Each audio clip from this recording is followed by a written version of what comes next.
দ্বিতীয় দিনের মতো খুলনা মেডিকেল কলেজ হাসপাতালে ইন্টার্ন চিকিৎসকরা 5 দফা দাবিতে কর্মবিরতি এবং বিক্ষোভ করছেন। সকাল 10টা থেকে এই কর্মবিরতি চলছে।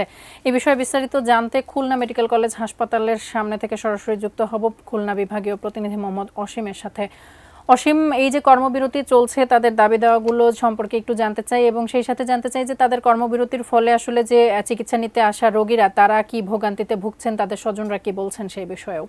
দেখুন, সম্প্রতি সময়ে ম্যাটস এবং ডিএমএফ এর ইস্যুতে স্বাস্থ্য মন্ত্রণালয়ের গৃহীত যে সিদ্ধান্ত, এই সিদ্ধান্তকে হঠকারিতা উল্লেখ করে খুলনা মেডিকেল কলেজ হাসপাতালের চিকিৎসক, ইন্টার্নি চিকিৎসক এবং খুলনা মেডিকেল কলেজের যে শিক্ষার্থীরা রয়েছেন তারা কিন্তু আন্দোলন করে। গতকালকেও সকাল 10টা থেকে 12টা পর্যন্ত তারা কর্মবিরতি দিয়ে বিক্ষোভ সমাবেশ এবং বিক্ষোভ মিছিল করেছেন। তারা বলেছেন যে স্বাস্থ্য মন্ত্রণালয়ের যে গৃহীত পদক্ষেপ এটা কিন্তু তারা মানতে পারছে না। একই সাথে তারা বলছেন যে এমবিবিএস ও বিডিএস ছাড়া কেউ ডক্টর লিখতে পারবে না, এসব দাবি কিন্তু তারা করে আসছে। তারা বলছেন যে তাদের 5 দফা দাবি আদায় যে পর্যন্ত না হবে তারা সে পর্যন্ত আন্দোলন চালিয়ে যাবেন। আমি একটু আন্দোলনকারীদের সঙ্গে কথা বলতে চাই, আসলে আপনাদের দাবি দেওয়া কি? আপনারা তো প্রত্যেক দিনই এই আন্দোলন করছেন, কর্মবিরতি করছেন, বিক্ষোভ করছেন।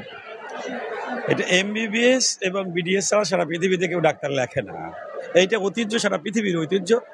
এখন সম্প্রতি যারা ম্যাথস থেকে পাশ করেছে তারাও ডাক্তার লিখতে চায়। এই মর্মে একটা আমাদের আদালতে একটা মামলা হয়েছে এবং সেটা শুনানি চলতেছে। অনেকবার এটা রায় পিছাচ্ছে, এ পর্যন্ত প্রায় 90 বারের মধ্যে সংখ্যাটা হয়েছে। আগামীকালকে এটা রায় বের হওয়ার কথা। আসলে সারা পৃথিবীতে যে ঐতিহ্য আছে সেই ঐতিহ্য এমবিবিএস এবং বিডিএস ছাড়া কেউ ডাক্তার লাগবে না, আমাদের দাবি একটাই। সেই জন্য আমরা প্রতিদিন আগামীকাল পর্যন্ত আমাদের টার্গেট সকাল 10টা থেকে 12টা পর্যন্ত এই 2 ঘন্টা আমরা কর্মবিরতি করছি। কারণ আমাদের যে ঐতিহ্য সারা পৃথিবীতে আছে এমবিবিএস এবং বিডিএস ছাড়া কেউ ডাক্তার লাগবে না, এটাই আমাদের দাবি।